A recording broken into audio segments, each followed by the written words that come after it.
Chief Minister N. Biren ki advisor oina haukiba Hairog SC ki MLA Th.Radheshyam advisor ki post ki ngasi resign tawkhre. MLA asigi mahaki social media account da thadorakpa resign tawbagi cherol amadi mahaki oiba wafam kaya phongdorakpa aduda advisor to CM head oibidagi ngasi phawba kari amata tawba ngamdana lakli. Miyangi oiba thabak tawba ngamdabana post asidagi mahak resign tawbani haiba wafam thambaga loinana mahaki kendra amadi lakadawriba Lok Sabha election gida mai onsilagani haiki. Numit kharani mamangdagi ai su wakhalse am sarangnaba nuaitaba adi tongan ba telephone call khara dum lakpa pension chatnaraba kangbu adagi akhoi kendragi workers sing kendragi voters sing na angona toina adum hang telephone torapa sir sumai to udana CM advisor su ibiri hai adu akha hero kendragi lambi sing samata yadre खुलक एलर की लंबी सु यादरे main road और बाहिरो part 1 2 की लंबी सु मु यादरे अदुना मसे adviser ओइबिरगदी हमतंग honourable CM तवर सरकार की लेकि तवर लंबी सु सेमबियो होना हारपा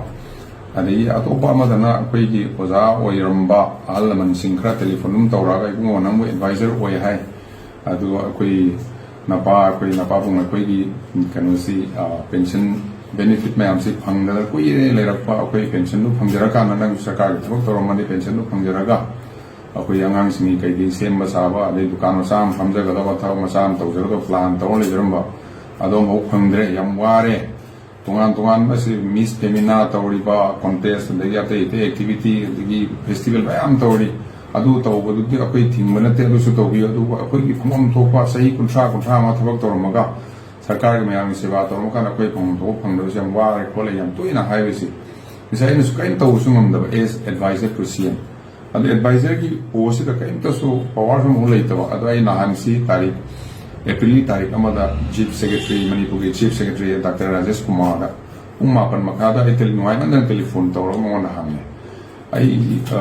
एडवाइजर टू सीएम सूमायन मीन तोान वहम क्या हंगे खुमदे Manipur issue mayam su thok lai re issue mayam se so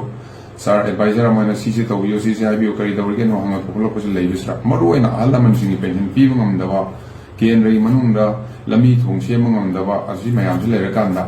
ai masi advisor oi bisi ai ngasi degi toksirage aduga ai kendra da focus tawjaraga aduga tongan ba mayam worker mayam tanara kanda kendra manungna lakador lok sabha election se ina focus tawjarage ai na moral ground da mayam nuai da pin da mayam se advisor ma oiraga di engon yam nuai da ba ma power da ma si se advisor da resign tawjarage hai na ai resignation so honorable chief minister submit taw thaga gra aduga ai whatsapp to so copy ma cm thaga cha